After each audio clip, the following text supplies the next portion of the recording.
it is a great honor for me to be here to talk to you. I've been following your brilliant exposition of Christian theology over the years, and I sense that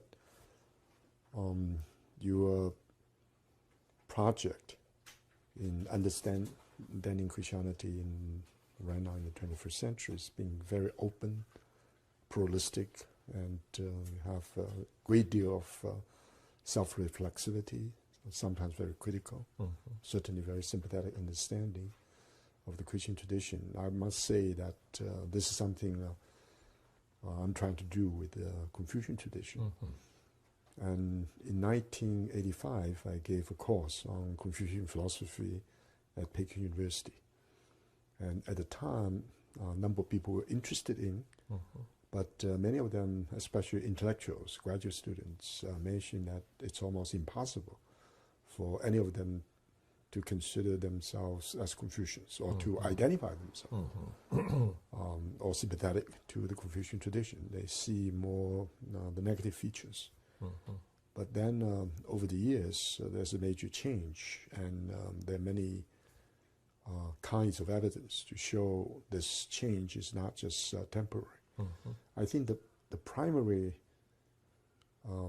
reason for this is the need for China to quest for a new cultural identity. China has been, for the last 30 years, successful economically, and therefore political presence is more widely recognized. But what is the cultural identity? I think China is now at a crossroads, ideologically, spiritually, ethically. And if we look at China in a broader context, not just economic and political culture, but in cultural terms, that I use the term cultural China, which involves not only mainland China, Taiwan, Hong Kong, Macau, and Singapore. These are societies primarily organized by ethnic and cultural Chinese, the Chinese diaspora all over the world, but also a group of people who are connected with China neither by birth nor by marriage, but they are interested in China in a long-term perspective. Sinologists, to be sure, but people in business, government, people like you, from philosophical, ethical, theological, and religious positions, and even some people who spend some time in China, maybe even as tourists, but continue to be concerned about things Chinese. Another outstanding example is a group of American families. I'm told more than 1,000, even around the Boston area. They've adopted Chinese girls, so they become sensitized to things Chinese. So this, what kind of role that the Confucian tradition will be able to play in not shaping, in contributing to the a kind of communal but critical self-consciousness of the modern Chinese. And I hope that it would be open, pluralistic, and with the self-reflexivity as you've demonstrated. But on the other hand, because China underwent an extremely difficult period of transition, and so patriotism or nationalism turned out to be one of the most powerful forces. And so how Confucianism can be what we call in Robert Bellot's sense a civil religion, which gives some direction, some sense of meaning, some basic values to the Chinese people in culture China as a whole, and very clearly different from the possibility, sometimes it may lead to all kinds of unintended consequences of the tradition becomes hijacked or politicized to become an excuse for very narrow chauvinistic or national sentiments. So this is one of the questions I'm deeply concerned with. Well, just on that, can you tell me, is there within Confucianism an emphasis or a theme that clearly encourages Chinese to have loyalties, commitments, concerns that are wider than the nation. Absolutely. The understanding of being human would be the main. I think the main. Okay. If we want to characterize the Confucian approach to life, it is a process of learning to be human. In the Great Learning, and there's a very specific statement that learning to be human should take self-cultivation as the root. Yes. And yet from the self-cultivation to regulation of the family, to harmonization of the community, to governance of nation, and hopefully peace all under heaven, is a process of going beyond forms of closed particularism to develop a kind of public spiritedness. And I would say over the years, one great contribution of some of the later Confucians, following especially the Mencius idea, and of course earlier the idea of the unity between heaven and human, and the notion that learning to be human is not anthropocentric. It has to go beyond anthropocentrism, and not simply the committee of the living, not simply certainly man is the animal kingdom, but even care for plants, grass, and mountains and river. So, for example, this one very powerful statement by a Confucian thinker, Zhang Zai of the 11th century, said, "Heaven is my father, earth is my mother, and even such a small creature as I find intimacy in their midst. All the universe is my body, and that which directs the universe is my nature. All human beings are my brothers and sisters, and all things are my companions." And even the notion that nature of things are not, using Thomas Berry's idea, is not collection of objects, but a kind of communion of subjects. So this notion about not only all under heaven, but the cosmos as an integral part of the human has been very strong. And that may provide some resource for criticizing not only nationalism, but even anthropocentrism. Yeah, I have not been as concerned about anthropocentrism as I have about nationalism, because it seems, as I understand it, many people were influenced simultaneously by Confucianism and Taoism, and there wasn't felt to be any real antagonism between the two. I mean, Confucianism emphasized much more behavior within human society, and help correct me if I'm wrong. Sure. I have only the most lay understanding of these matters, but my sense is that Confucians tended to put a great deal of store by tradition and by the reenactment of patterns and rituals. And Taoists tended to put more store by spontaneity, and so there would be some tension there probably. But Confucianism was not anthropocentric in a way that would say the Taoists are wrong in their in their emphasis. So that, but you see, I think human beings everywhere have a very strong tribalistic tendency, and it's always led to much conflict and struggle.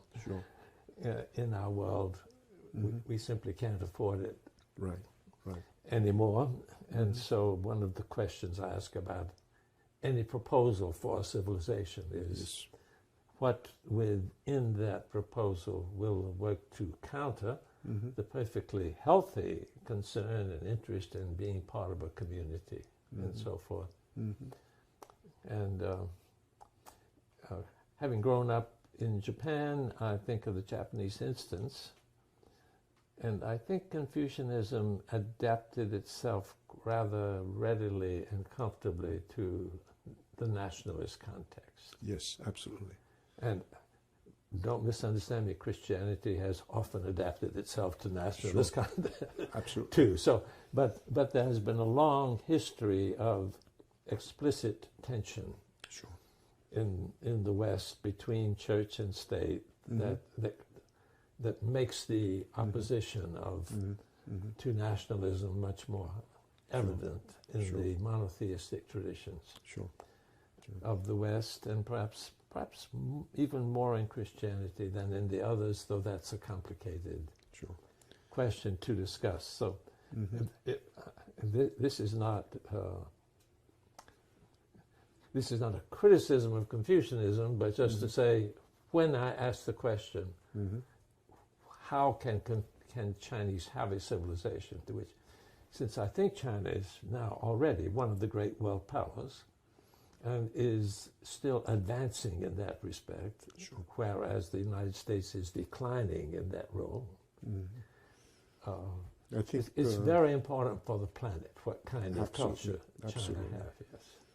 I think Robert Balla recently observed that the two most nationalistic countries turn out to be China and America. And in a sense, we are the best. Not only the best, we're the only culture that we're able to transform the world. Regime change and difficult to rise above national interest on the American side. And after China has been humiliated for so long and changed so dramatically, and it's easy to understand why the Chinese have become not just patriotic but nationalistic. But in terms of the evolution of the Confucian tradition and also the view to the future, and we see a real internal conflict. It's not just Confucianism with Taoism, but Confucianism in itself. The difference between Confucianism and Taoism is that the Taoists actually tempted Confucius, the proto-Taoist, said the world is deteriorating. There's no way we can save it. Just get out of it. Almost like the Caesars thing. We should render things that to God. They had such a pessimistic view. Yeah, Confucius himself responded that I am a human being among other human beings. In a more dramatic way, he said, I cannot hurt with birds and beasts. And so if the world is in order, then there's no need for me to worry about it. Precisely, there's a disintegration of the civilization. I feel even more obligated to be part of it. And then the danger of being identified with the status quo. That's Max Weber's understanding of Confucianism as a submission to the world. So this worldliness, that's the reason why I think it's very important to underscore the religious or ethical religious dimension of the Confucian tradition. It's not secular humanism in the sense that it emerged in the modern West after the Enlightenment. It's a spiritual humanism. I think one way of looking at it, if we take the example of Mencius and his self-identification as shi, which means either Confucian literatus or scholar official, and I think maybe comparable to the modern idea of an intellectual, involves the person's ability to tap quite a few different resources. One is subjectivity, is self-cultivation, and Mencius also believe in the human nature is good in the sense that we are all capable of feeling, willing, sensing what is appropriate, and knowing. These help us to be able to stand on our own. The will of a commoner cannot be snatched away, even though the commander of 3 armies can be snatched away. So the idea of the will, but also to tap the historical resources. I'm not alone. I'm an inheritor of Confucius or Duke of Zhou, or even before. And then it's a futuristic outlook. What we do now is not simply for the moment, we have to worry about, sometimes use the word, 100 generations from now. And reminds me of the African proverb, the earth is not a gift from our ancestors. It's a treasure entrusted to us by numerous future generations. And then there's a transcendent dimension. That is what you do here is for the mandate of heaven. And the mandate of heaven is diametrically opposed to the idea of divine rights of king. Because inevitably, heaven sees as the people see, and heaven hears as the people hear. So the ruler's responsiveness to the people in general is an indication whether he has the mandate or not the mandate. So it's a broader humanistic context. But we have to admit that in the imperial history of China, ever since the unification of China after the Qing and Han, there's a very powerful force of the government and use, or sometimes abuse, the Confucian tradition for establishing a social order.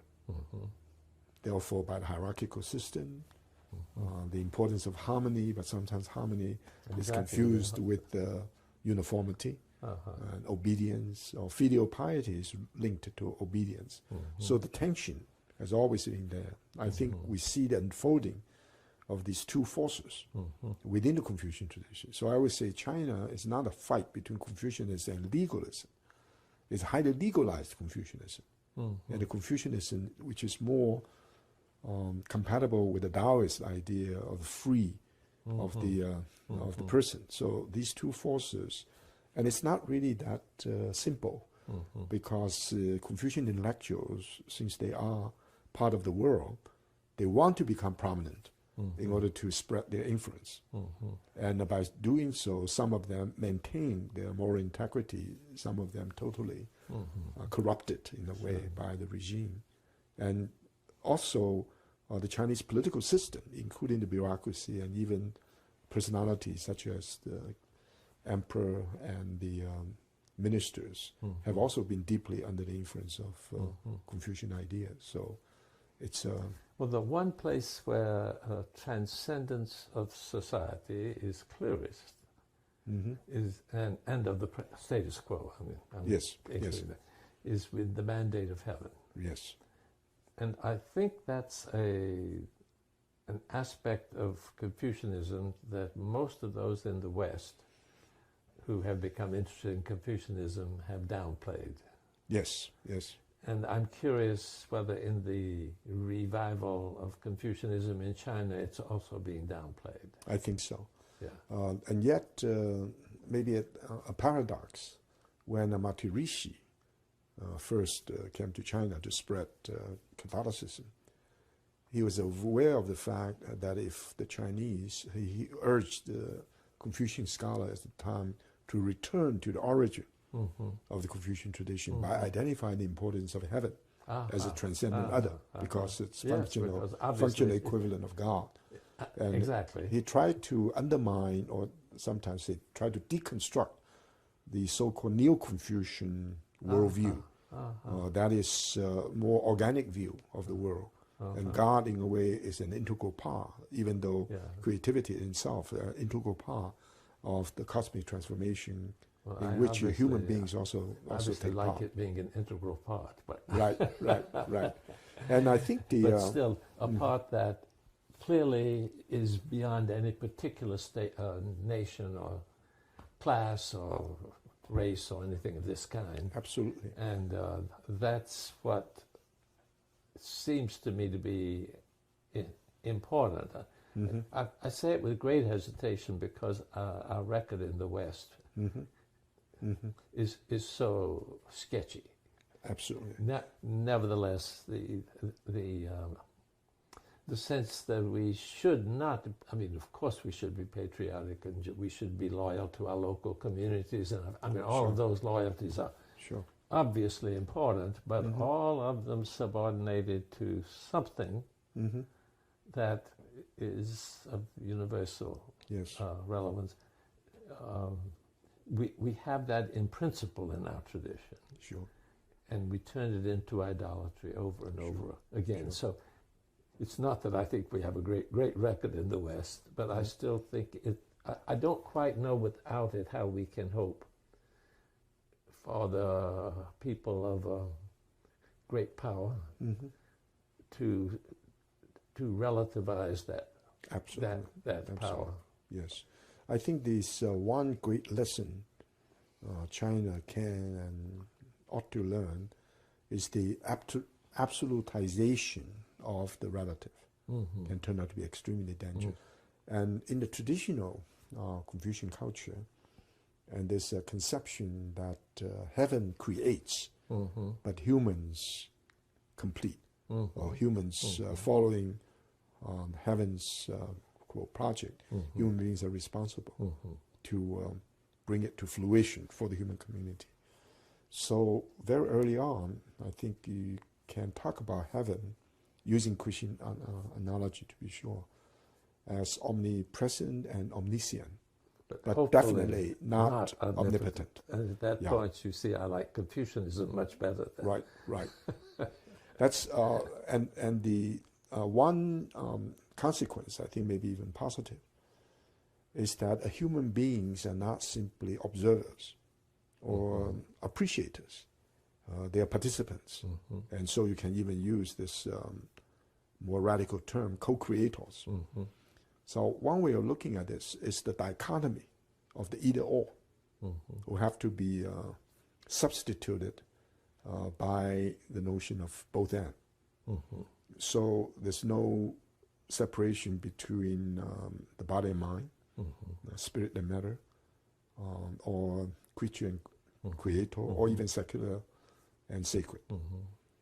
And in this particular context, it's difficult to talk about secularization because it began with the world here and now, almost began with the world from the Buddhist point of view with the red dust, not the other shore, not the pure land. Sure. From the Christian point of view, it's the world of Caesars. And yet, the important thing is not to recognize the everydayness or the power relationship in the world as it appears, because there's some deeper meaning in the world, which has to be transcendent, because the highest level of human fruition or human flourishing is not the accomplishment of the person, but the unity between heaven and human. You know, that sense, heaven, so heaven is the highest aspiration in terms of both the source of creativity and source of meaning.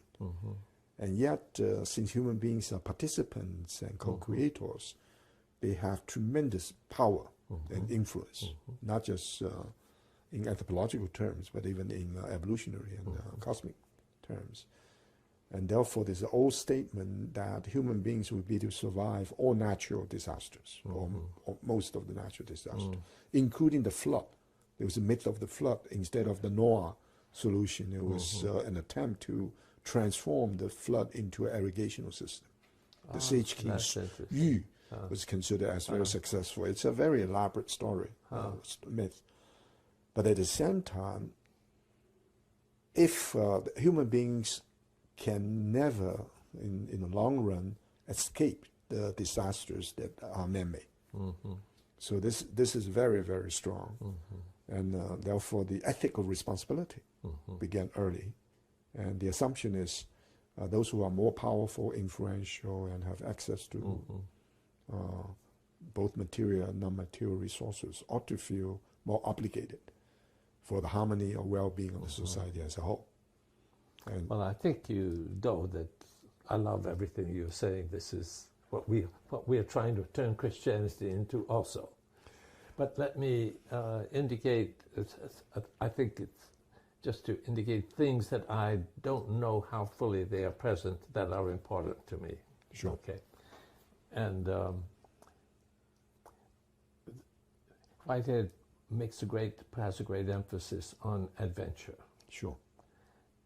And the general image of Confucian society is stability and the capacity to hold together in a common pattern through time. And of course, adventure suggests historical change and in some way progress, although it's more difference rather than progress. In Whitehead, I'm speaking of now. Sure.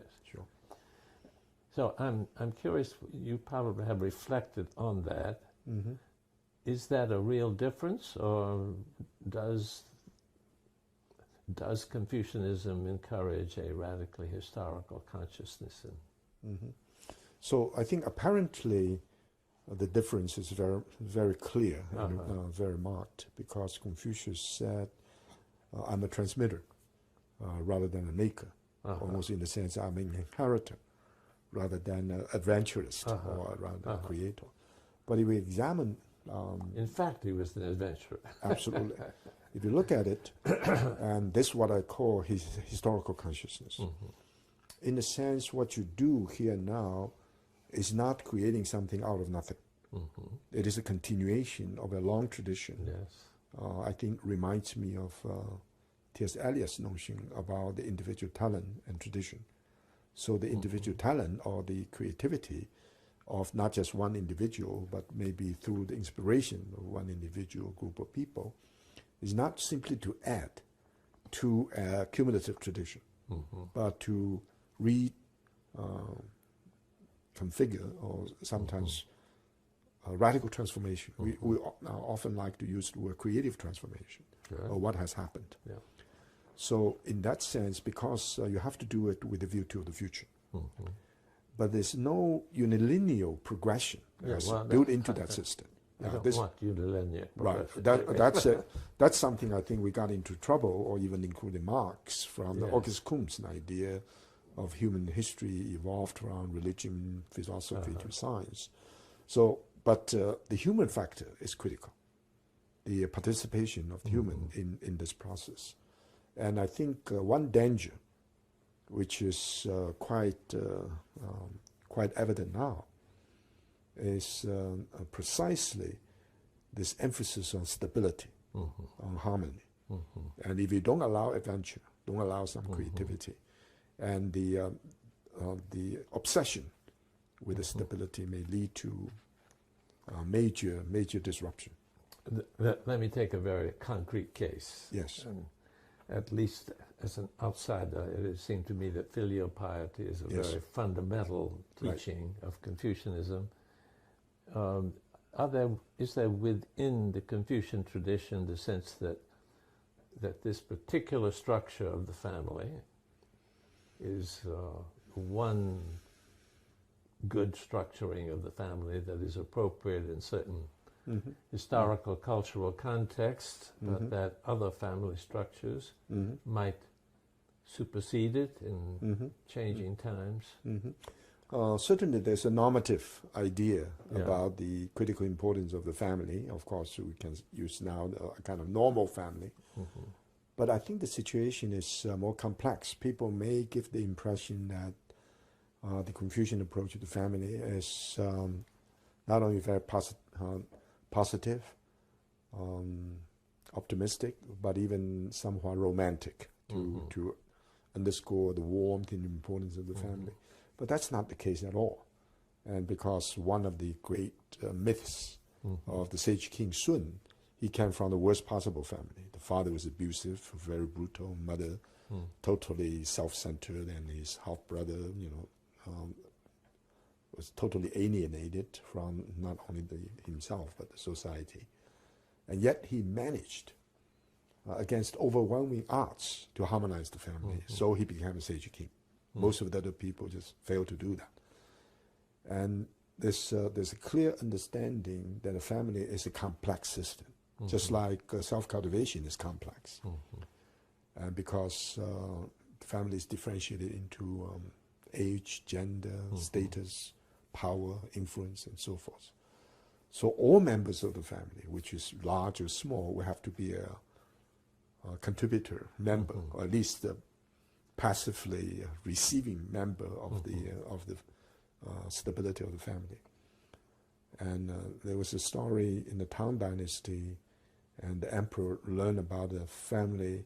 They lived under the same roof for 9 generations. Mm-hmm.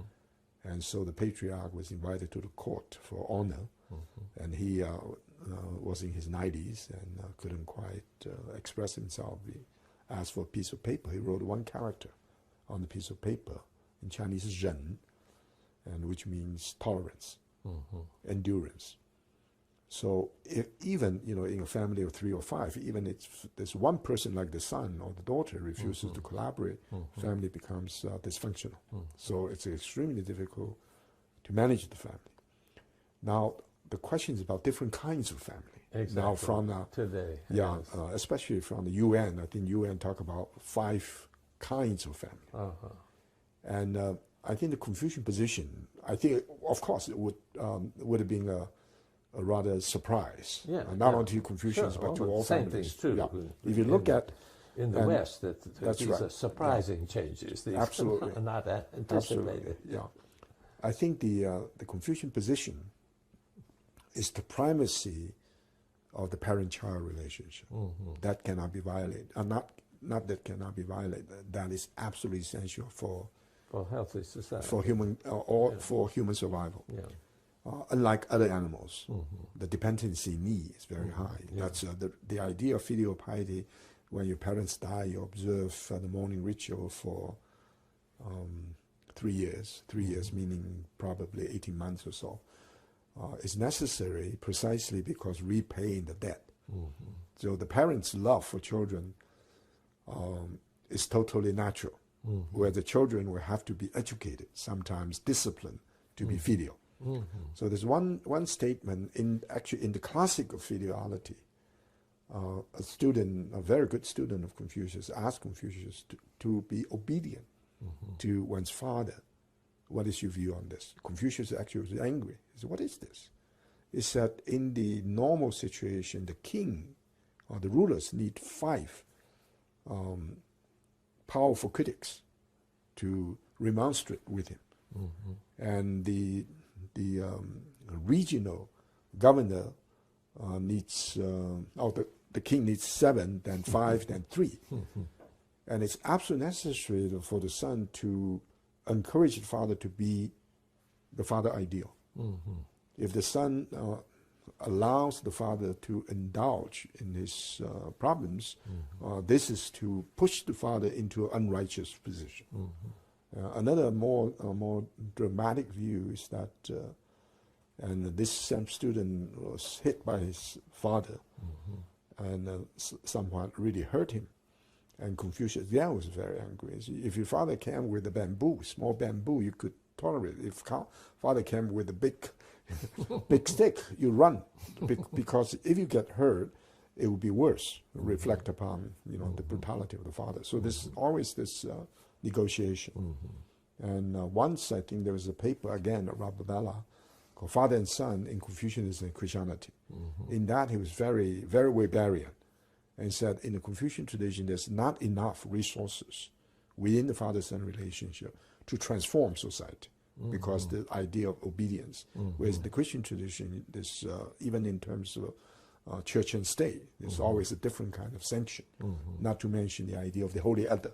Mm-hmm. But then I pointed out it's not just the father as the father in the concrete. It's the father ideal. Mm-hmm. And so there's a rectification of names. Father mm-hmm. should act like father, mm-hmm. son should act like son.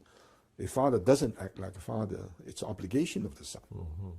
to change it. Mm-hmm. Yeah.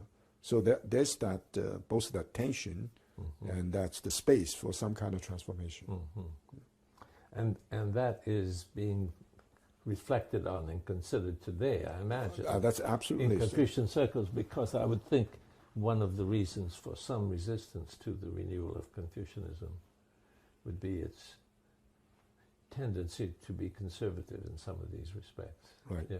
And also there's a change, of course, as you know, in the United States too. I don't know why the liberal agenda is being relegated to the background now. Everybody says I'm a conservative, a true conservative, especially on the part of the Republican Party. And if we use the ecological term, conservationist. Yes. There's one tradition, I think maybe in keeping with, say, Edmund Burke and others, that is civilization has to be not only preserved, revitalized, it's a process of conservation.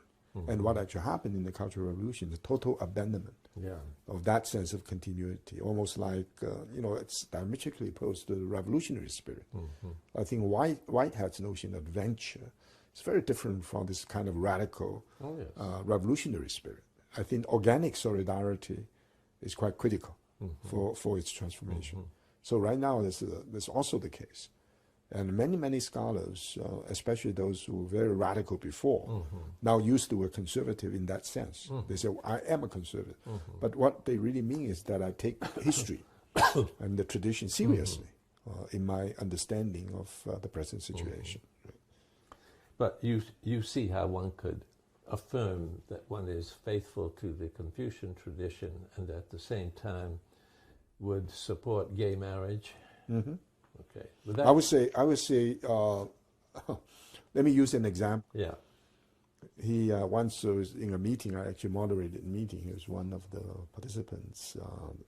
Of course, he talked about peace, compassion. It's just overwhelming that one person asked the question, say, look, I know you're very compassionate, but why you criticize homosexuality? You said something. And he used a very dramatic way. He said, I'm a monk, and I'm not familiar with many of these complicated things.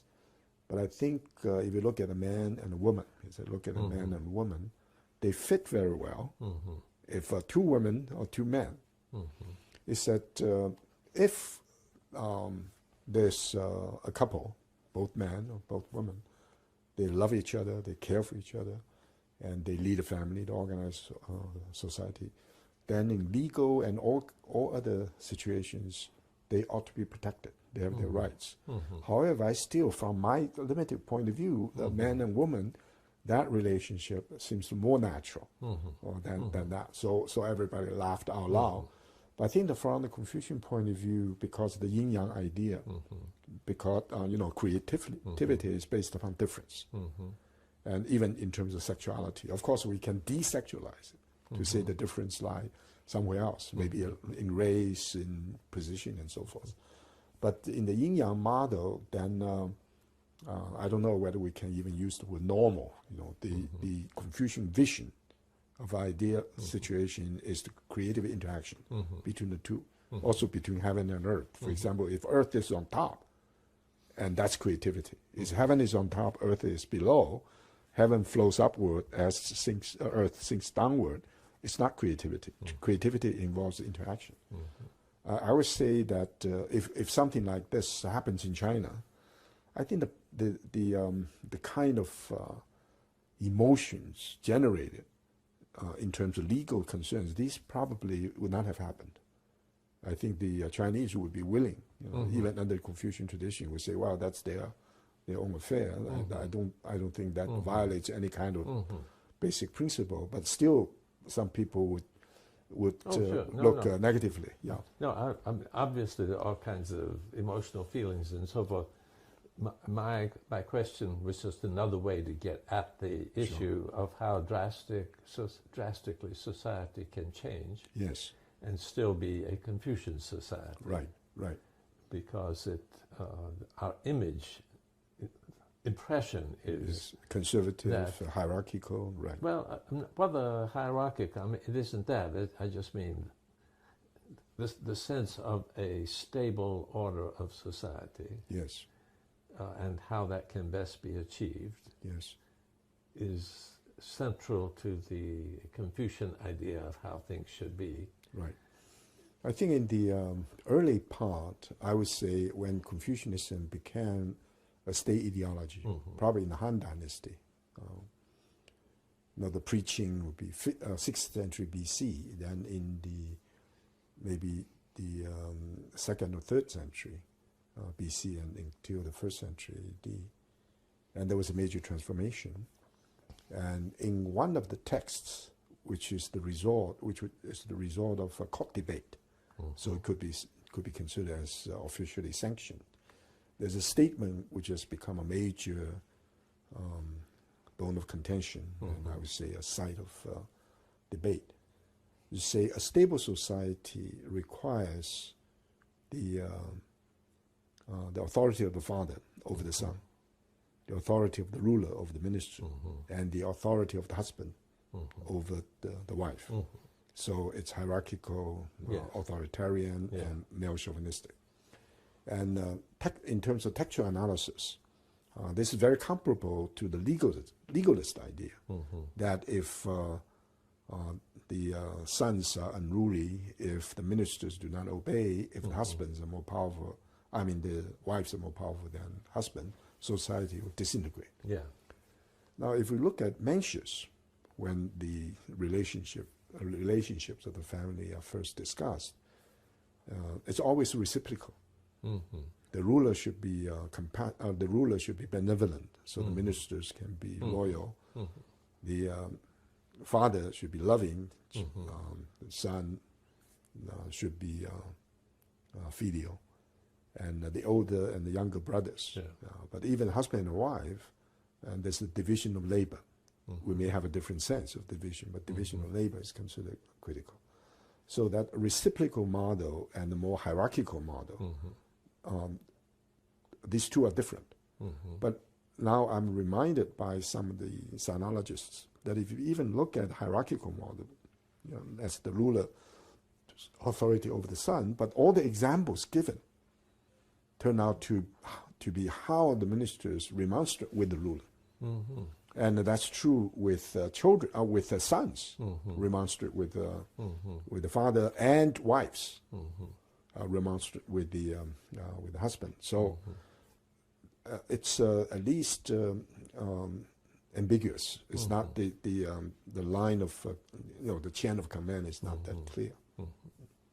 Well, it's very similar in the New Testament. Paul's teaching about family is hierarchical, but with the emphasis upon the husband being generous and loving his wife and support, but still.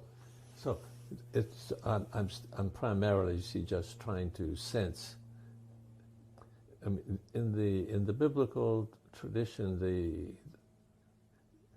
that there are basic changes in history which even reshape the relationship between humanity and God. Creates a sense of looking for a new age in the future. Sure. And that kind of thing. Yes. And I just wasn't sure whether anything like that was characteristic. I'm not saying what's good or bad at the moment. I'm just. It's probably, if not completely absent, it's certainly not pronounced. I think sometimes to me in the comparative religious studies, why in one culture, let's say a symbol or an important idea has been the center of intellectual debate for thousands of years, and you cannot find the functional equivalent. Even if you find, the debate turns out to be totally different. So some people will say the idea of God in the Christian sense is not even a rejected possibility within Confucian tradition because it never imagined that. Heaven is a functional equivalent, but fundamentally different. So if we look at medieval, European theologian and some of the modern thinkers, including Kant, I guess, the power of the transcendent other that shapes the intellectual discussion is incredible. But that discourse did not happen in traditional China. Now the big question, why? And I think one of the reasons, of course, is mentioned that with the advent of the human, the whole equation changed. But there's also a very strong belief that human nature is conferred by heaven. It's comparable to the idea of the divinity in the human.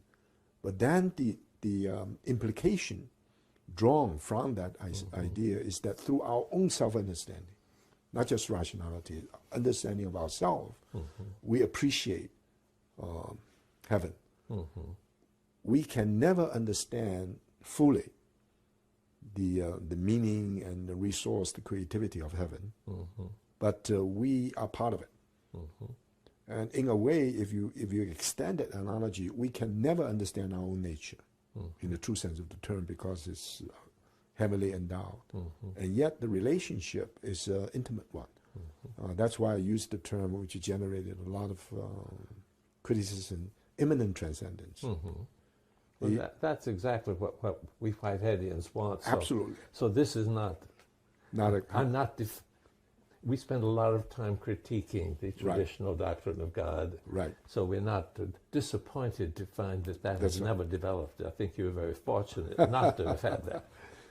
Whitehead considered this a curse on the history of religion, the idea of a divine, omnipotent controller of everything. But this one thing... And it's not even found in the Bible. It's an invention of the... Sure. Of later. Oh, I think I agree with you. Yeah. Gordon Kaufman also made it rather explicit. You know. Yeah. But the one question, I don't know, that is, if you look at the Confucian tradition, I think maybe, again, quite Whiteheadian. There's no concept, no personality, no institution, no dogma, if you can use the word dogma, is not subject to criticism or falsification or rejection. Well, I would say I think there are bases within the scripture itself to make that kind of statement. You have that basis? Oh, I think so. I mean, well, because the creature cannot have any kind of absoluteness. But that's one way of looking at it. I think that's very powerful. I think that is, to me, a resource, a very critical resource that seems to be absent or weak in Chinese political culture. That's why you have this danger of the absolutization of the relative. On the other hand, the question I have is that if you just compare Christianity and Buddhism, in the symbolic system of Christianity, the number of received and accepted the views or ideas, even say dogmas. You know, some people may not accept the Trinity. I accept the Trinity, but not the doctrine of the Trinity. Not the doctrine, or the virgin birth, or the resurrection. A number of things. Normally, people try to identify who is a Christian. And for the Buddhists, you know, the idea of the transmigration, the idea of emptiness, the idea of nirvana, idea of dharma.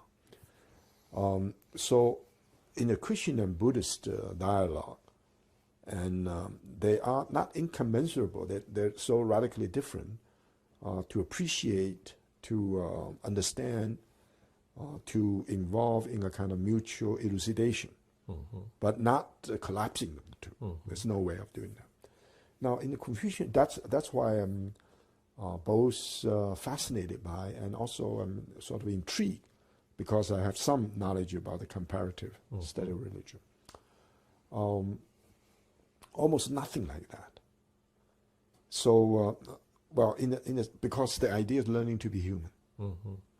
The assumption is you have to be a human before you choose to be, to be affiliated with a political system, or to go through an educational process, or to become a religious person.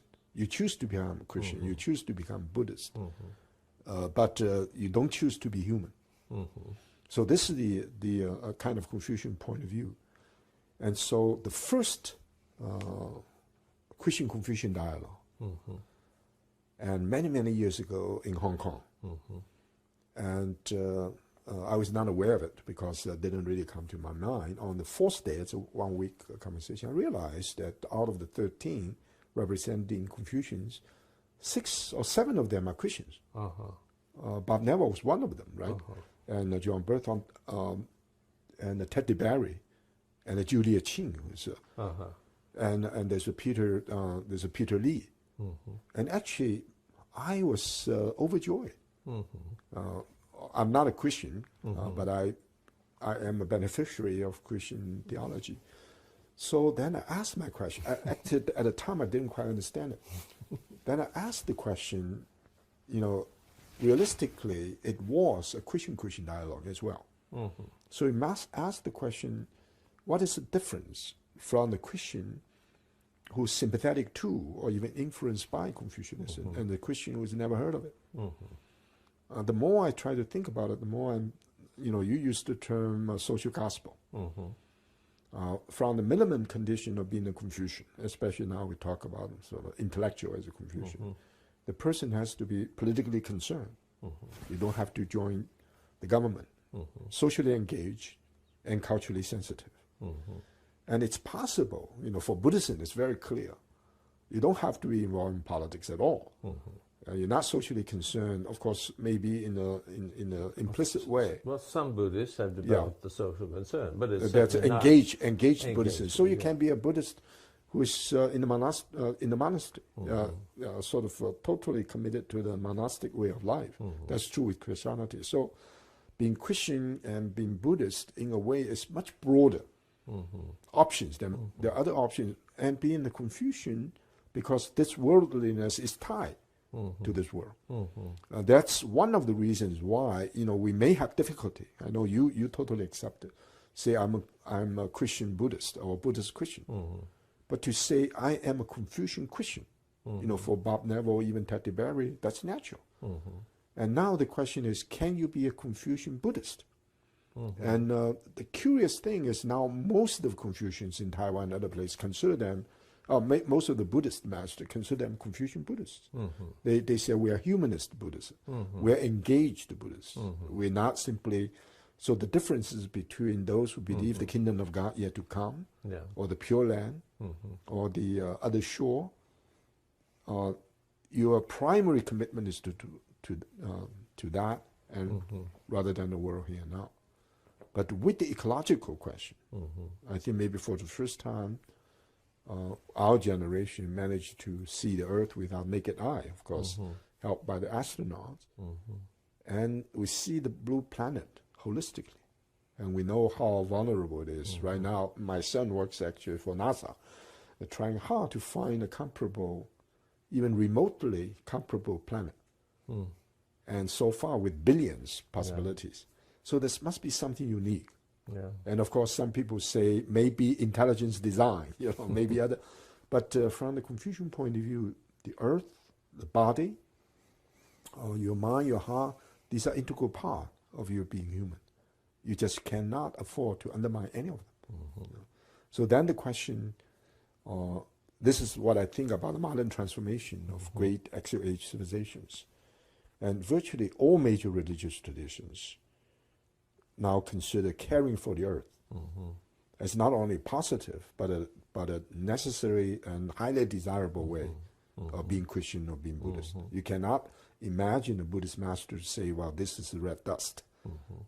Let's focus our attention on the Pure Land. So in Taiwan now, there's a Pure Land on this earth, engaged Buddhism. So the belief that, some maybe radical Christians on the right would say, well, even there's a nuclear confrontation, we Christians will be protected. This will be the end of things, and we'll be snatched up into heaven. Right. No, there is a lot of superstitious supernaturalism in Christianity, which is observed by Confucianists and Buddhists, and one of the reasons they reject it. But of course, as you were saying, Christianity has so many potentials because it all depends on which of its many themes one singles out and accepts. Well, let me ask one more question about if insofar as Confucianism recovers an important role within China, how will it be related to the scientific, technological culture of the universities? Is it just there alongside, or can there be a more integral relationship? I think for quite a while, especially those who work on the origins of Confucianism as part of the axial age civilizations, they tend to underscore rationalism. Because in the axial age civilizations, now we know that the emergence of the transcendent, they call it transcendental breakthrough. It's very important, and the Confucian tradition seems not to have made that breakthrough that clearly. Nothing like Yahweh or God or Allah. Not in that way, but not that way. But I think so the Confucianism is regarded as one of the axial developments. Right. So it's not. So another way of looking at it is not simply the transcendental breakthrough, but the second order reflection. You're thinking about thinking. And certainly the Confucian projects focusing on human self-cultivation, thinking, almost like thinking about human. Now we have this rethinking humanity. So that's the core of its concern. Therefore, rationalism, some people say that's the reason why it's very compatible with Enlightenment. Now, one thing for sure we know, there's a lot of research now done, at the time of Monterishi of the 17th century, when he translated these Confucian classics into Latin and widely circulated. Some of the most important Enlightenment thinkers in that period, Voltaire is a good example, but Leibniz, and there's Canet was a physiocrat, and Montaigne was aware of it, but Diderot, and there's Wolff, quite a number of people were totally overwhelmed by this Confucian mode of thinking. The idea to them was why a civilization, obviously quite sophisticated, in some way even superior to ours, doesn't have the idea of God. Is it possible to have a very ordered society, or I think Joseph Needham say an ordered society but without an ordainer, or a functionally organic society? I use the term the continuity of being. There's no real rupture, and yet the continuity of being is not given. There's not only unfolding, but there's all kinds of potential for transformation. So the Confucian tradition, in fact, could be considered as a very important input into the Enlightenment thinking. And some people even went so far as to say Kant, because Nietzsche or someone characterized Kant as that great Chinese from Königsberg. I don't know what is the locus classicus is for that. Now, if that's the case, what actually happened in the 19th century? China cut off from the West precisely because the whole argument about the big right. The Jesuits allowed Chinese to venerate their ancestors.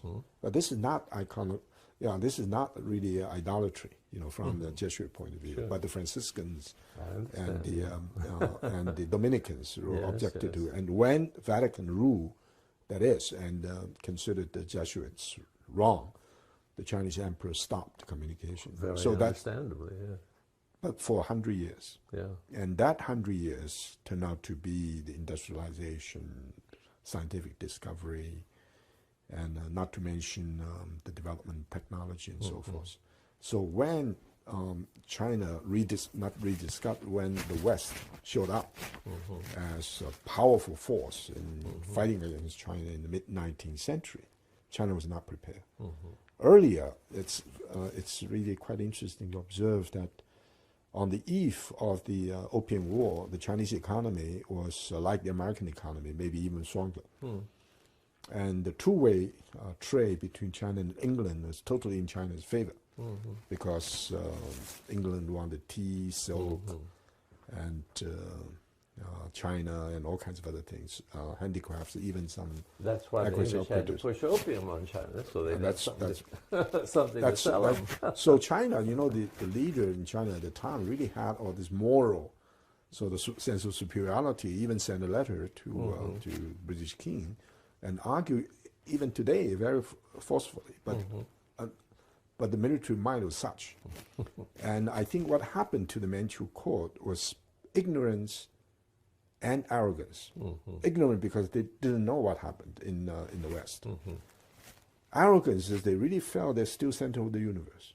So in 1 or 2 generations, China degenerated from the Middle Kingdom to some Japanese say segment of the East and segment of East Asia. And of course, it was reduced eventually to a geographic expression. So that resurface of China's modern sort of patriotism and so forth was very much guided by this notion about democracy and science. Yeah. But Okay, I'll try to make my question sharper because yes. I wanted to. The question of what gave rise to science, to the emergence of modern science, yes, is itself, of course, a historically debated topic. Sure. Okay, I will simply indicate my view of two things. One is that you have to have a highly developed mathematics. Yes. And the other, you have to assume that there is a deeper order than is apparent on the surface. Yes. Yeah. And those two elements were available in the late medieval period. Absolutely. And it didn't all come from the Bible. I mean, you understand, it required a great influence of Plato, and yes. Muslims had developed some of Absolutely. this and all that. So I'm not trying to claim Christianity as by itself sort of producing that, but No. it contributed probably to the sense of the deeper order. Mm-hmm. And even today, Yes. even though the war between supposed war between science, which is grossly exaggerated, in fact, the church has never been that hostile to science or anything. Right. But just setting all that aside, my personal view is that those are necessary, and we need, therefore, to have a mode of thought that gives place to them, if it is to be inclusive. Yes. You understand? I mean, Sure. you can just sort of divide it up and say the moral, historical, human, cultural aspects will be dealt with here, and the scientific, technical will be dealt with here. I'm saying all this because if I'm asking, does Whitehead have a contribution to make in the Chinese scene, the contribution I have thought was that he has a way of seeing the world that can undergird the further development Of science. And also is very congenial to so much of what you have been saying about Confucianism. Right. And whether you, coming from the Confucian side, see a need for that kind of thing or not is really my question. Yeah. Yes. I understand, Joseph Needham has done this huge study of science and civilization. One is about math and geometry as an important feature of the Greek tradition is absent in China. But algebra is not. And also in terms of calculation. Of course, astronomy is very well developed in many of the ancient civilizations. And also applied science in not just irrigation, but maritime exploration in 1403 to 33. That's 7 major voyages of Zhenghe in the Ming Dynasty turned out to be very elaborate. And so, of course, if it's not mechanization of agriculture, but all kinds of well-developed ways of understanding the agricultural world. No doubt about that. The other one is biology, which is related to medicine and so forth. So one thing I think for sure is the deductive logic. Whether the Book of Change can help to think that way, I doubt it. The other one actually is the Baconian idea of empirical science. But the idea of looking at the deeper structure of the world, which is quite compatible with the idea of the principle, D. In other words, what appears in terms of phenomena and so forth. And as phenomena will have to be understood in terms of more enduring and eternal pattern. So there's a notion about the pattern. But the major debate in China, but we need to look at Confucianism not only in the Chinese cultural context, but Japanese and Korean. Especially in the Korean context, there's a very strong sense that the pattern is not static. The ultimate, sort of basis for physics and so forth is not static, because of the Chinese idea of the vital energy of the qi. So the most basic element may not even be the right term. Those basic stuff of the universe turns out to be a dynamic. Excuse me. Yeah. Oops. Yes. I can tell you a lot about him, and okay. he'll call again, but I hope not right away. I hope he will accept my hanging up as an indication this is not a good time to call. I see. Yeah. And so the with view to the future, in fact, one scholar who is a very prominent scholar in the modern transformation of Confucian humanism, and deeply involved in the study of Western philosophy, especially in Immanuel Kant. And he tried hard to discuss this whole question about the development of some kind of scientific, not just consciousness, but method from Confucian humanism. Yeah, well, this is what I'm asking about. I think his project probably failed. But that doesn't mean it will always have to fail. Right. I think part of the reason is this very strong, late 19th century idea about science as a positivistic science. Yeah. As science deals with something that is tangible, quantifiable. And also this notion about science is diametrically opposed to life situation, to even to ethics and morality. Yeah. And another thing is that science is based upon clarity and analytical thinking. And so the only science that he's aware of is from the West, the Enlightenment idea of science. And so he, the assumption there is this gap, for Confucians, a gap between the moral consciousness and the empirical one. Yes. And so how will you be able to derive a very sophisticated understanding of science from this overwhelming attention to moral self-cultivation? Well, that's why I think Whitehead may help. I don't mean that he has given the kind of attention to the moral self-cultivation, but his system clearly provides a conceptual structure that can justify and support it. And of course, he is critical a great deal of modern science. Yes. And I think Confucian folks have legitimate criticisms. But how can you make that effective within a university context? Yes, yes. You have to be able to present an alternative way of thinking that takes account of all the enormous amount of information that has been developed. Right.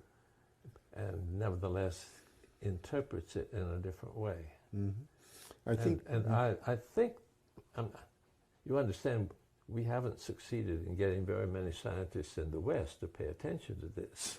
So I don't mean there's been great success. I have a kind of hope that Chinese, who of course have been socialized into identifying science with the mechanistic, deterministic, reductionistic science of the West, might not be as wed to the metaphysics of the 17th century as Western scientists have been, and could therefore really make some very significant breakthroughs in science. If I may make still stronger statements, I think that the scientific, what's understood as a scientific worldview is in the process of collapsing in the West. And so we need to do science in a different way. Yes. And if the Chinese could give us leadership. No, I don't know about that at all. But the attempt, we talk about the revival of Confucianism has gone through at least 3 generations, or even 4. For the first couple of generations, because of the incredible power of Western science and technology, so what they try to do is adaptation. Yeah. How could you? Science is given. Yeah. That's the truth. Right. Almost like modernity is given. Yes, I understand. And now I think gradually, I absolutely agree with you. I don't know whether I would say collapse or not, but anyway, many of the scientists, especially philosophers and historians of science, become quite defensive if they simply follow the old line of thinking. And Stephen, the great physicist, Griesbach, not Hawkins, but he talked about physicalism. He said the more he's involved in doing science, the more he realizes it's totally meaningless, and yet he's worried. So the worry may be religiously significant, but anyway, the notion that you can find the smallest just through all kinds of advanced method, like just to hit, and the more you do it, the more you are worried about complexity, because it's never like the like Leibniz idea of the monad. And so the notion that you can build the universe from the very basic, which is simple, that ambition is no longer that easy to maintain. And then you have this uncertainty, complexity, or even fuzzy logic. So I think maybe a different way of looking at science, and whether not just Chinese philosophy, whether the humanities method in general, Vico and Herder and so forth. In other words, there are a number of assumptions that the clear distinction between what we are as subjects and our object of study is never established. We identify with what we study. I think in religion, people say, well, the difference between religion and, say, physics is that physicists never identify themselves with particles and so forth. But the student of Christianity may identify. But I think there's something right now very common in the scientific community, that the difference, what is an object? What is a fact? What is something that is out there? I think the kind of realism, no matter how you try to define it, realism with a human face or qualified realism, and it's very difficult to so hermeneutics becomes important. My sense is that maybe there, and the Confucian tradition, together with many spiritual traditions, probably would be able to offer, if not a way out, and this alternative vision. And one thing I am particularly interested in now is if all spiritual traditions have to change in order to face up to ecological questions. And the philosophy, as a philosophy that eventually wanted to be the basis of, or to clarify the scientific language, has to go through a major transformation itself. I even, maybe too optimistic. I used the term a kind of spiritual turn in philosophy. From we did have the epistemological turn and the linguistic turn, because I see many signs that mainline philosophers, especially in the analytical tradition, began to take religion absolutely seriously. And Habermas is the most recent example. I'm told in the last 10 years is just deeply involved with the study of religion, especially the Exo Age civilizations. And even Derrida, toward the end of his life, talk about pardon or pardon. It's very deeply Jewish. Charles Taylor is always Catholic. So I don't know whether you sense that that's a way out or not. I think these are interesting trends, but of course my own view is that Whitehead has provided us with a way of understanding the world that could liberate science to make real advances, but also can bring an end to the sharp separation of science from humanities. And that seems to be something that China might be able to give leadership in. But that adventure, my question is how is that linked to the ethical religious problems in terms of the Whiteheadian vision? See, the metaphysics that underlies science is really 17th century. It's the matter side of Descartes. Yes. And so the notion that pervades so much of the science is that the world consists of matter in motion. Right. And this way of thinking simply cannot account for a lot of the evidence. Right. But they cling to it because it's the only thing they have been socialized to think of. And of course, matter is totally value-free, and it's completely passive. So the understanding of human beings and everything else is shaped, and I would say misshaped, by the application of that metaphysics. Okay.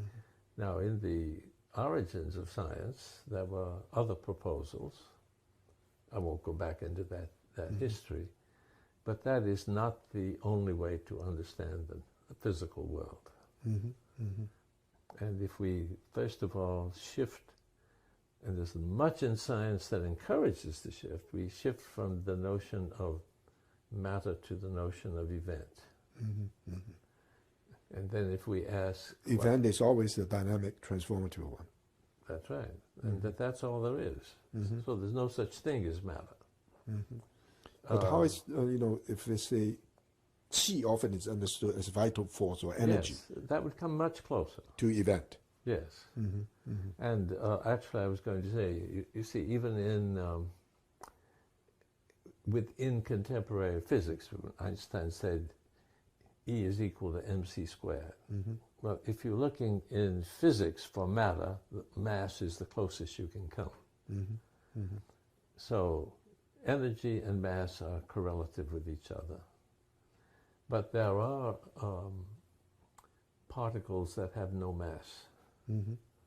That to me says energy is more fundamental than mass. So if scientists were really willing to reformulate what they have to say in terms of what I can call energy events. I don't want to push that term, but an event is is the locus of energy, and energy always occurs in events. It doesn't. It doesn't occur in matter, in any philosophical understanding of matter. I think that should not be so difficult for people from a Confucian tradition to think. Now the other side, the reason I was asking about mathematics is that I think we have to, I mean, if you pick up a book of physics, it's mostly mathematics. And so I'm not any good at this, so it's not I'm pushing anything I can do, but I think that I'm guessing that the limitation of traditional Chinese thought in its ability to incorporate within it scientific thought is not I mean, I think the notion of qi probably could be developed to be a very good ontological, to replace the notion of matter and so forth. So, but I mean, I can't say that it would work. I just think there's an excellent chance that it would be an improvement. But I'm thinking that probably Confucianism would have to be rather radically expanded into reflections about the mathematical world, if you want to call it that. Sure. The world of forms, of abstractions, and so forth.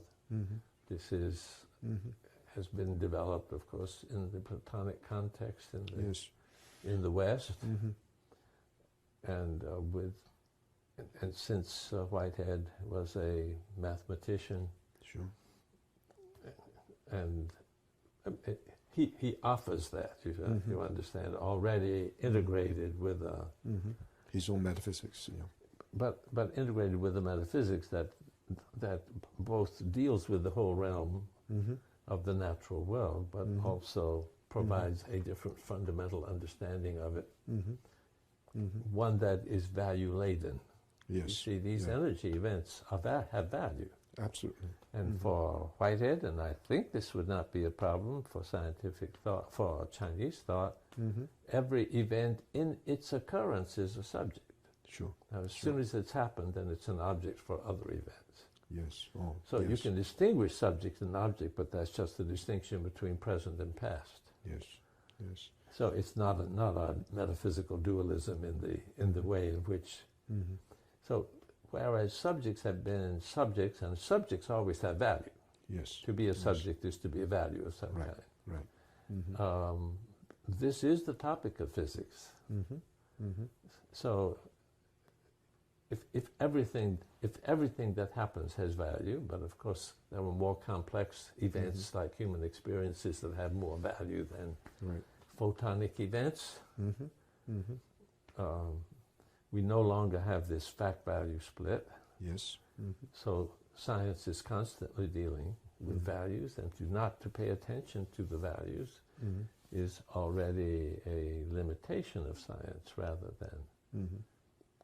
Okay, those are very quick indications of what I think Whitehead might contribute to a renewal of Confucianism in China. Absolutely. But if we use Christianity as a reference. Yeah, I was not doing that. Yeah, but let's say hypothetically. Okay. There must be an attempt, and I think a very successful attempt, to develop Christian theology, which is not only compatible with, but well, we've already been developing Christian theology in Whiteheadian terms. Right. Right. So that so that is something that can serve as a very important source of inspiration. Well, that would be inspiration. I mean, it would be different to develop Confucianism in Whiteheadian terms than to develop Christianity in Whiteheadian terms. Right. Right. We have a book that will come out from Whitford Stock eventually. I hope not too long. In which we have a chapter. A Jewish chapter on the way Jews can appropriate Whitehead thought. I see. And we have a chapter on how Roman Catholics can do so, Protestants, Muslims, Hindus, Buddhists, and Chinese. Mei Junfan and Zhe have written the Chinese one. It's not specifically Confucian. Sure.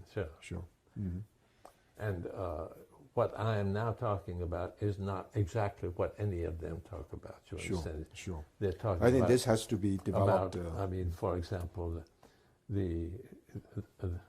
what Jews and Christians have in common is an understanding of God that creates a certain difficulty in understanding the vast amount of evil in the world. And Whitehead is very helpful because. Obviously, the problem is extremely acute when one thinks in terms of divine omnipotence. Absolutely. But if you think in terms of God's work in the world, more the way you talk about the role of heaven in the world, I don't mean that Whitehead's God is identical, but you know, it's more like that. Then evil can be understood much more readily without blaming it on God. on heaven or God, that kind of thing. So many people in the Abrahamic traditions have liked that contribution of process thought. Since the Bible is closer to the process view of God than it is to the omnipotent deity. Sure, absolutely. It's not a rejection of our basic sources, but they have certainly been interpreted in another way. Anyway, I think, I mean, since under the leadership of Zhehe and Meijun, we are working in China and have some ability to contribute. Agree. We don't see what we are doing is in any way counter to the renewal of Confucianism. Not at all. Yeah. No. But that's very encouraging. But we hope we have a distinctive contribution to make also. There are more than 20 universities that have established centers for Whiteheadians? Oh, in China? Yeah. No, not in the United States. Oh, in the United States? No, not in the United States. Yeah, but in China? In China, more than 20. Oh, more than 20. Yes. Yeah. And at least half a dozen of them are at universities of science and technology. Oh, really? But the interest is not, I mean, I hope someday they'll be interested in really influencing the scientific formulation. Yes, that has not really happened yet. That I think would be most exciting. That would be most exciting. Yes. But it's mainly that so many people in these universities in China are troubled that the science and technology they're teaching leaves the whole issue of values out. Right. And so they think that process thought can help them to reintroduce values. But to really do that is going to require a change in fundamental scientific thinking as well. That is, I think you're absolutely right. We can only move one little step at a time. I mean, well, that's a very, very fundamental and really a substantial contribution. But if those who are reviving Confucianism would express the need to really rethink science itself in terms that are more congenial to Confucianism, that could prod. I think this I'm very sensitive to the question of what Chinese do and what we do from outside. Yes. So we respond to requests. We don't tell them what to do. But I think what you suggesting as a line of inquiry is particularly pertinent to the kind of, I would call it, outmoded scientism. Yes, exactly. Which is still so pervasive and powerful in China. And so pervasive and powerful. I mean, if you just go to secular universities, or it doesn't matter, church universities, and go to these departments and trying to find out how they think, it's still... We call the tyranny of the engineer. Okay. There's still, not just people involved in basic science. Well, people involved in basic science do tend to be more open. Yes. But the extreme difficulties that they still encounter in really rethinking things. Now, the area in this country in which Whitehead's thought has the greatest, is being most seriously considered, is quantum theory. And that's terribly basic for physics. Of course. And it's terribly obvious that the matter in motion image simply doesn't apply. Right. But the resistance, you see, both the notion of matter and the notion of wave come out of a materialist understanding of the natural world. And to really get people to think in terms, scientists to think in terms of events instead of thinking in terms of matter and motion. I'm not saying it hasn't happened. There are a number of people who are really trying, but I think it's harder for Westerners than it should be for Chinese. They have not been socialized into this mode of thought as deeply. I think I may be wrong about it, you understand, but it's my hope. Yeah, but sometimes these Chinese intellectuals have been even more seasoned in the Enlightenment mentality than because they consciously adopted it. Right. Sometimes, whereas the Americans, they just that's the only way to think. I mean, it wasn't a conscious choice. It was just they were socialized into it. Right. Yeah. I think one thing I'm trying to do, which may be which is certainly relevant, is the possibility of a kind of Confucian reflection on the Enlightenment mentality of the modern West. So it's that's really what I would like to encourage. Both a sympathetic understanding and critical reflection. Of course. And I'm trying to divide it into three parts. The first one is simply to study the 17th century, we call the Mingqing transition, in that period when some of the great Western thinkers became fascinated. Instead of arguing what kind of influence we're talking about, because there's so many studies. So difficult, yes. But simply to look at the world of ideas in China. So what are the questions they were dealing with? No, not only Christian thinkers, they were Islamic thinkers. Christianity was, I mean, the Christian thinkers were very dependent upon what Islam had accomplished during a time when they were not doing much. That is in the West. Yeah, but I mean, in the 17th century, not only Maharishi and his followers and some of the Chinese converts, but they also original Muslim thinkers. Oh, I see. You mean they were doing thinking at that same time? At the same time. And many of the Muslims would actually raised in China by Persian, so their first language was Persian. So it's a kind of internal dialogue going on. But there were also literary, thinkers, artists. So the world is very rich. So that's the first part of it. The second part, I would like to look at how this Enlightenment mentality is being critiqued, studied by contemporary Western thinkers. And the third one will be a study of how I call it outmoded, the old Enlightenment model became so much seasoned in China for about 100 years. And that's the background study, then with a view to the future and what the shape of Confucian humanism in reference to this idea will look like. Shahal likes to talk about the second enlightenment. Yes. Which is now needed. And that makes it clear that you're not rejecting you're not saying we should have never engaged in the first enlightenment.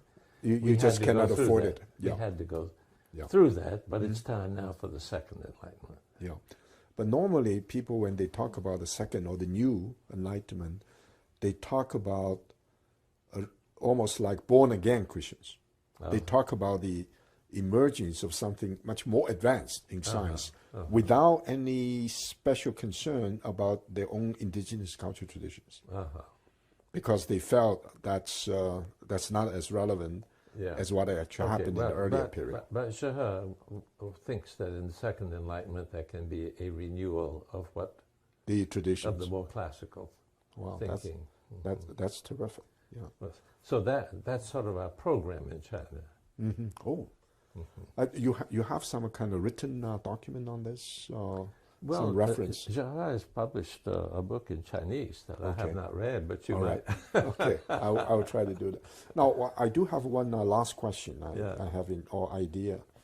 That is, the care for Earth is so powerful, a motivating force for philosophical thinking, or certainly theological thinking. Then it seems imperative that major axial age civilizations will have to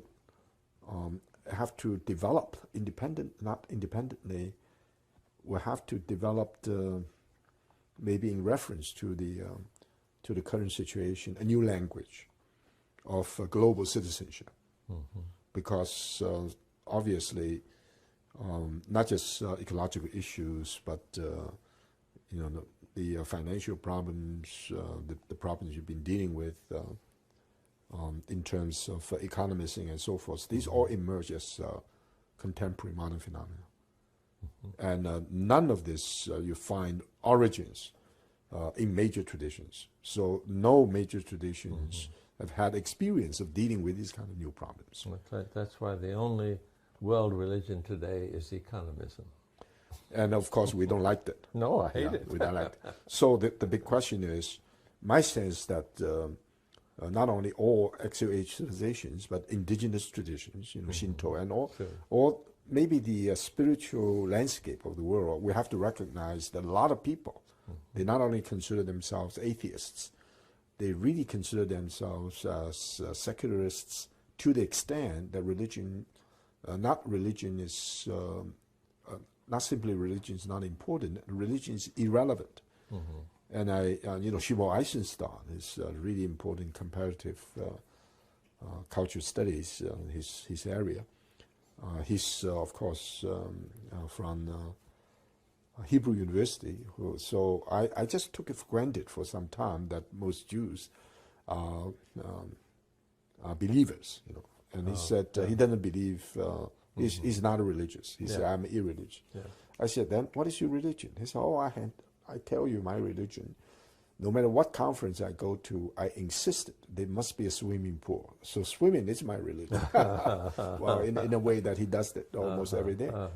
And so the new language that has to be developed, how is it related to specific religious traditions? Let's say we have language of Christian, and which has gone through all kinds of transformations, which is still very deeply rooted in particular community, concrete human life, but also this demand for, because of not just globalization, but the perennial problems we face, the viability of the human species, but how we negotiate this too. I don't know, my reading of Confucian tradition may be wrong. It may have only one language. So the strength and limitation of something. That's the reason we can have a Confucian Christian, even the Confucian Jew. And someone just wrote a paper called "Can I Be a Confucian Israeli?" and things of that nature. And we know there's a Confucian Muslim because the Chinese term, I'm a Confucian Muslim. So my sense is what as a Christian and what Hadian, to be sure, and we consider this as an easy transition or as a challenge, and also your view about the limitations and strength of a tradition like Confucianism. Yeah. Well, we just had a conference here the last couple of days, and it was on conviviality. Conviviality, yes. Which means living together. Living together, And it's partly motivated by the fact that Claremont Lincoln University will be multi-religious, and it's then very important that people from the many religious traditions are convivial. Otherwise, it won't be able to function. But the Jewish rabbi who is currently our most effective missionary, he has very good status in the national Jewish community, and he's a conservative Jew. I mean, he's in the conservative denomination. But although he's only been engaged in this activity for a relatively short time, the National Conservative Jewish Journal, that comes quarterly, gave a complete issue to discussing his proposals.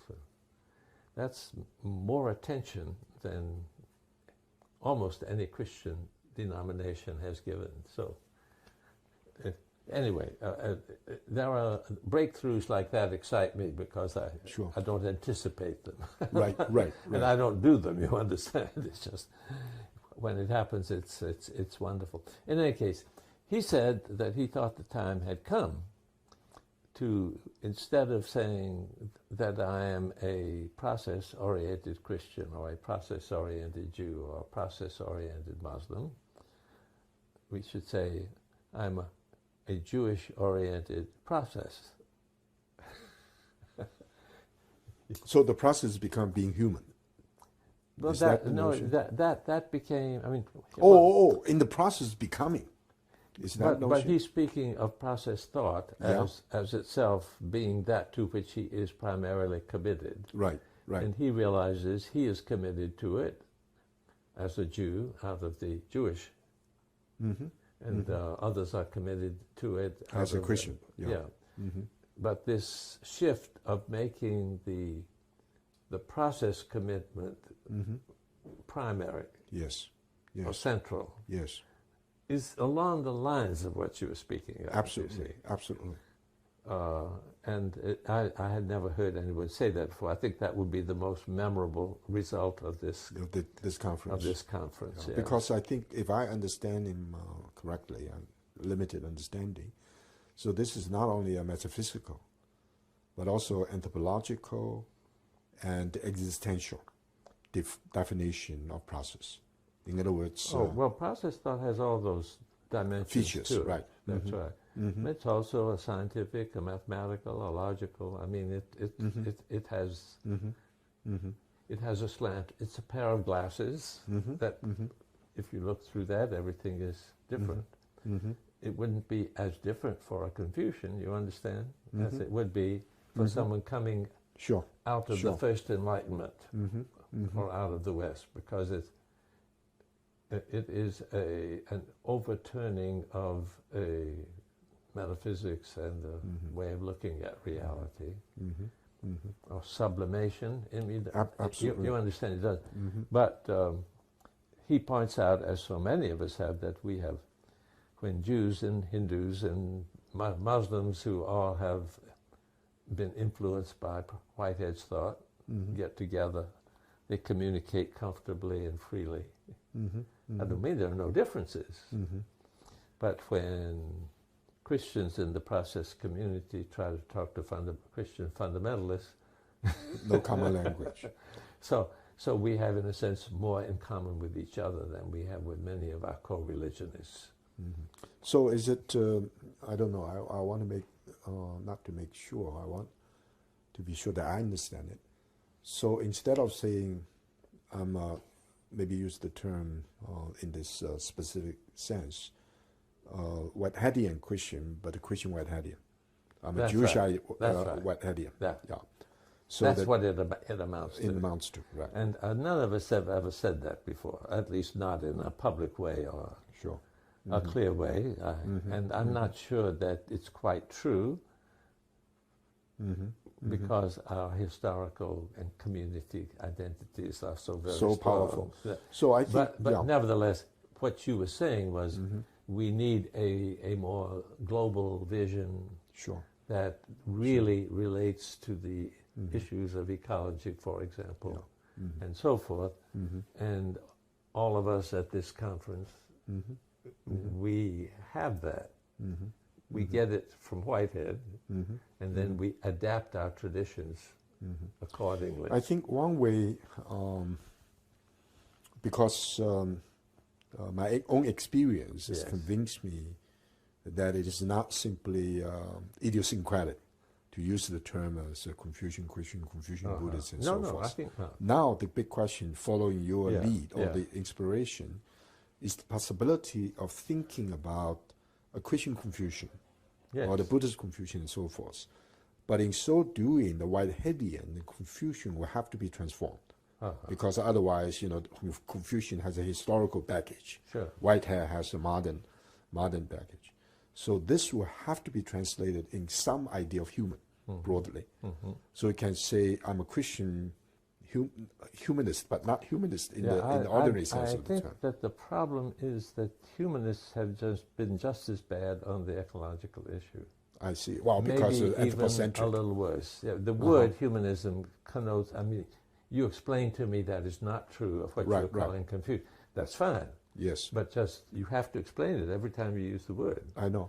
But because I think I hear it as anthropocentric. Yes. But I think one thing we may have to do, I think that's maybe next time I have a chance, that is something that Whiteheadian Confucian, maybe other, all share, which is more basic than a historical moment or culture. You know, I argue against any form of abstract universalism. Of course, we are all against closed particularism. But one thing is the global significance of common humanity. This is, and all the global significance of local knowledge. But in any sense, the global significance will have to link to a dimension of being human, which is not being hijacked by this humanistic tradition, which is always considered as Enlightenment secularism. But it's not a bad tradition. I don't mean it's worse than others. I just mean it's not. I mean, it's not the end point. I know, but that's the historical observation. But my sense with the view toward the future, and you mentioned that the historical side of it.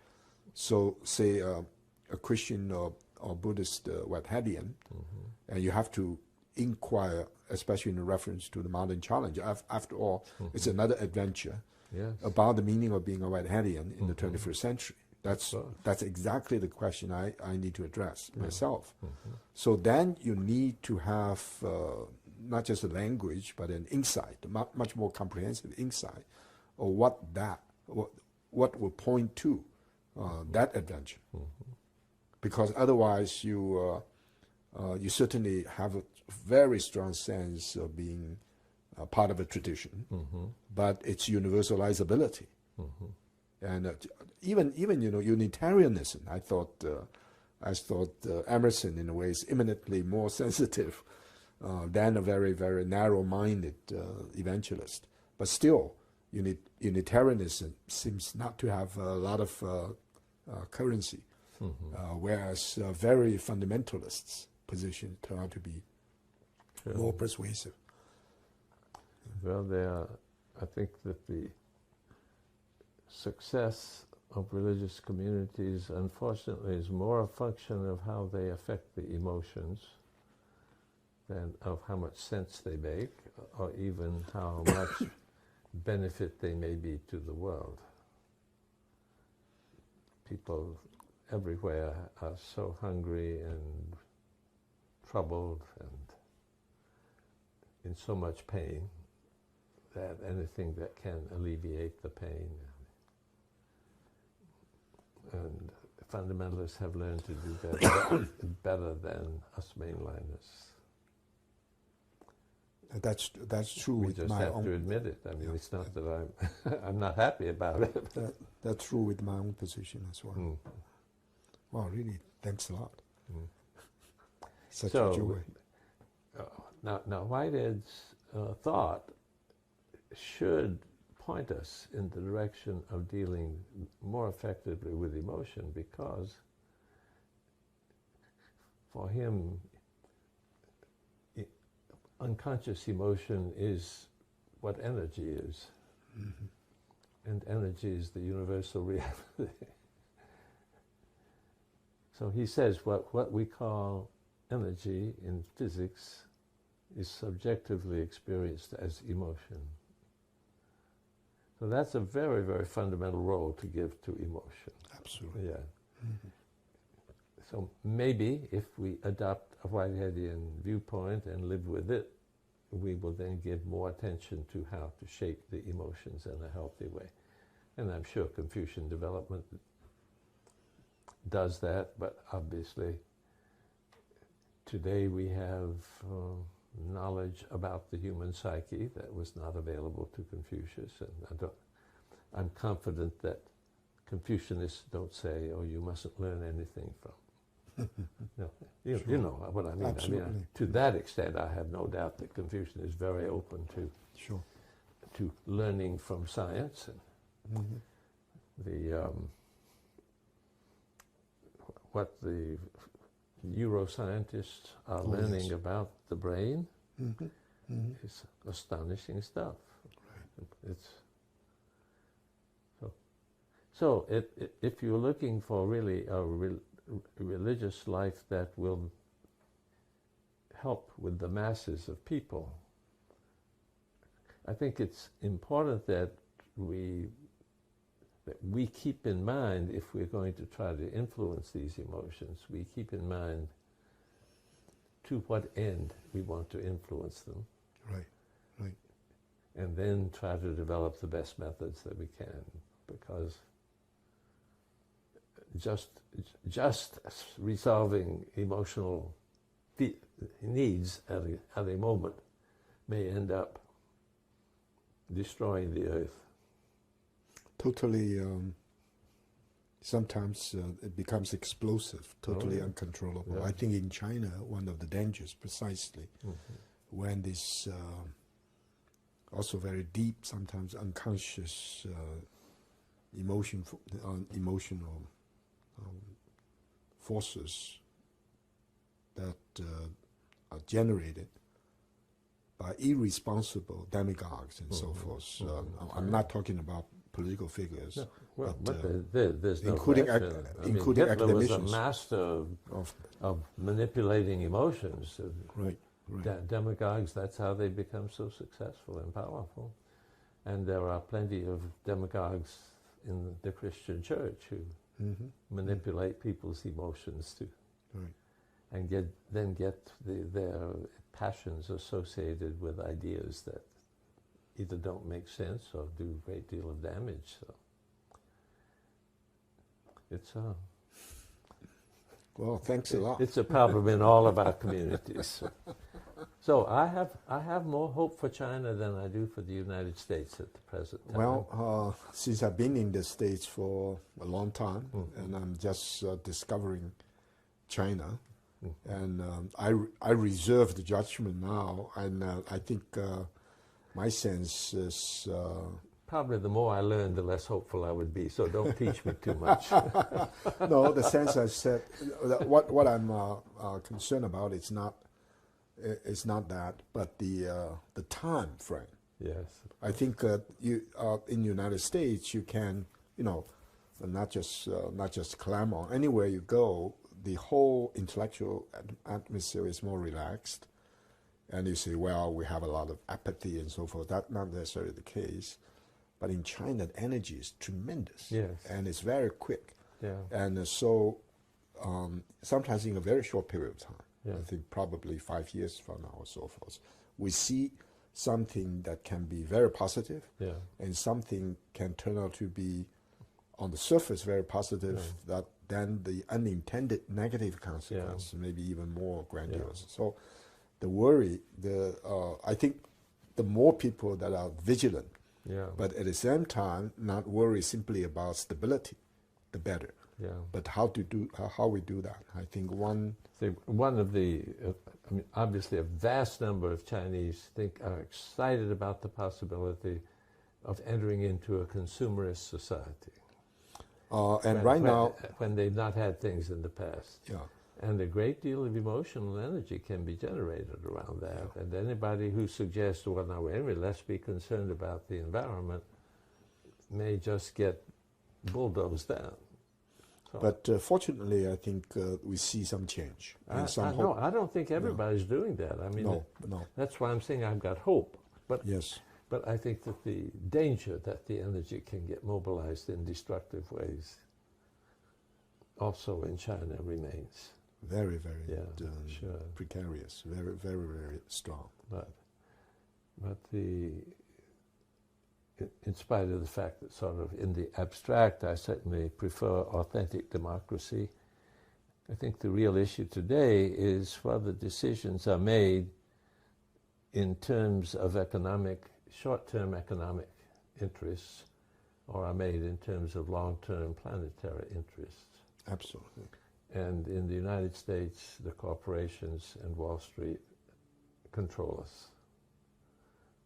They give us a lot of freedom to talk. We still are a very free society in many respects. But so far as what actually happens, it's not decided by our free discussion.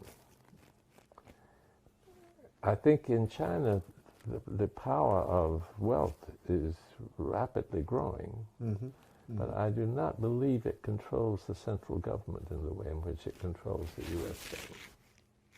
I think they still have a chance. That's to reflect and develop policies which are for the good of the good of China and the future of the planet to some extent. Now, if they tried to really stop the growth, economic growth or something, of course there'd be an explosion. Right. They'd be blown off the face of the United States. But they can maintain more balance at that point, I think, than our government can. So that's why I'm saying I have hope for China. But it's maybe only 10 more years before wealth will gain control of China. And then it would be too late. But you see, right now, I think we have a chance, and I would hope that the Confucianists in China would be equally concerned about it. In every province in China, there is a University of Agriculture. Yes. And almost all of their top professors studied in schools of agriculture in the United States. And all they learned was industrial agriculture. So there must be another way. And we know another way. Right. I mean, I really think we can tell them, and we are doing so, and we're holding lots of conferences, and we're going to have a conference here. Again, but when you are going up against all the experts and all the, you understand what I mean? Sure, I mean, if I were in the Chinese government, I would say, well, we're going to have serious agricultural development. Let's call in our best professors of agriculture and get their advice. I mean, you understand, that's a very natural, sensible thing, but they'll get the wrong advice. But we've dented it. It's the situation in the United States. Well, no, I mean in China. In China, no, right. We haven't dented it in the United States. It's terrible. We've already destroyed American agriculture. And once you do it, it's extremely difficult to turn it around. I mean, that will only happen in through a collapse. But in China, Chinese peasants are good farmers. So China is already doing very well. And it would be possible for the government to develop policies that would be more favorable to the farmers in comparison with urban dwellers. It's difficult and delicate, but it can be done, and I think the government has done some of it. But it's also, there are people who have shown the possibility of increasing production even beyond what traditional peasant farming can do, and doing it in ways that are more ecological. So it's not that we just want to argue for continuing the present peasant farming, but to get them to, they could pick up on cutting edge developments that are outside the mainstream. Yes. And one of the things that's so important in China is to learn to produce more with less water. Yes. Yes. Because it will have less water in the future. Even now, the prospects are really very frightening. Very frightening, yes. And this requires extremely labor-intensive work. So one of the people who is advocating industrial agriculture says, we will need to build cities for 800 million more people. That's the end of humanity. As far as I'm concerned, the world can't afford it. Can't afford that, and it can't afford the agriculture that is all petroleum dependent and big machines and all that kind of thing. And once you do that, the possibility of producing goods with very little water becomes much less. The big machines can't. Anyway, I consider this the most important decision before the government of China right now. And I'm very glad to say we have had conferences in China, and top-level people have been involved in them. And at least at a high level, the topic is being discussed. And obviously we can't make the decision, but I'm very enthusiastic about the fact that we've had a chance to participate. in that way. And I think that that's the same direction that Confucianists would want to go. Sure. So so I'm just pleading to you, if you have any way of bringing, of helping. I mean, we have made the general claim that this is much more in continuity with classical Chinese thinking. Absolutely. Than the industrialization of agriculture and the making all the farmers leave the farms and all that kind of thing. And it's been interesting when we have written and spoken most strongly about the wisdom, the cumulative wisdom that Chinese peasants bring to their work. You know, to celebrate that, they're not, the image of the peasant as somebody who's ignorant is so totally unfair. They're farmers. Yeah, they are farmers, and they are farmers who have great wisdom that very few of the rest of us have. And if to lose all of that at this juncture would just be so helpful. Anyway, you can understand I feel very passionately about it because I think hundreds of millions of lives are at stake. Yes. And so whenever I get a chance, I'll say, come on, help us. Well, I think you're absolutely right. And the image of the farmer throughout Chinese history, especially in the Confucian tradition, is very positive. That's good. Never like a sack of potatoes, you know, like Karl Marx notion about the proletarian as opposed to the farmer. I think Marx did not have a very high view of farmers. Right. So now there's still very large percentage. There's a very large percentage of the farming community. Yeah. And, but obviously the policies that have been used for the development have thus far accelerated urban development and forced farmers to spend part of their time earning money in the cities in order to survive and that kind of thing. So the fact that the government said it was time to give emphasis to agricultural development is good. It's just everything depends on what they mean by development. So. Great. Yeah, but to celebrate farmers and indicate our admiration for them. So the Chinese farmers have been producing an awful lot on very little land for a long time and have protected the quality of the land over hundreds of years. I mean, they've made some mistakes too. I'm not sure. It's not a perfect history, and to despise all that because it's not industrial, it's dangerous. Evil. Well, thanks a lot. Well, thank you. I appreciate your coming. It's an honor for me to have you. I must say, the last part of it, I know the importance, but I haven't really sensed the urgency of the importance. Well, thanks a lot. Yeah, no, I'm very interested in a lot of other things we're doing, and I think there is an experiment in education by a woman who understands herself as a Whiteheadian. And when I asked, well, how many students are involved in the experiment, I was told 35 million.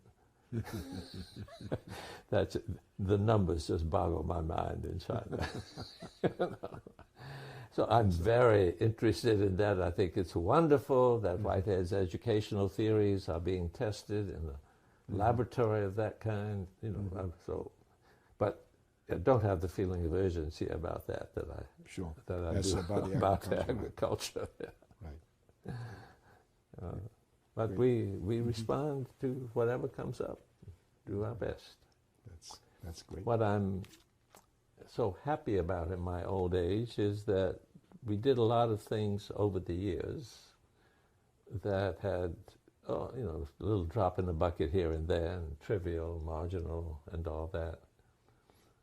And now, so much of it has relevance in China. Yes. Yeah. Yes. So that when they say they would like to have a conference on psychology from a process point of view, there are enough people in that field we can send to help them. It's a tiny minority of people here, you understand. Sure. But it's enough to to make a significant contribution. And We had one time they asked for people in the field of law who could tell them what's the significance, I mean, how does process thought affect that? And we were able to put together a little team. Or if it has to do with urban development, we can put together a little team. And in agriculture, we can put together. That's an accomplishment that was not, I was not clear about. We weren't doing it with any clear goal in mind.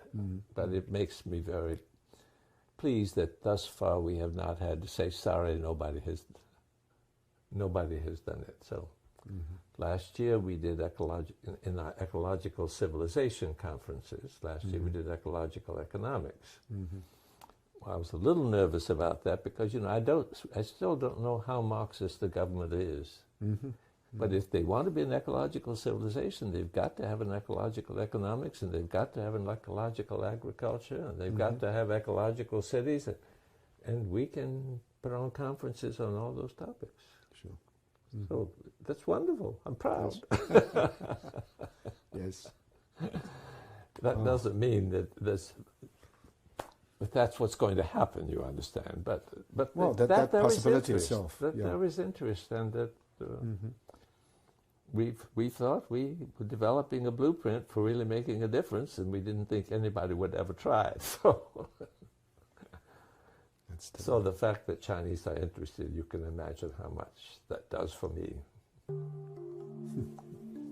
Terrific.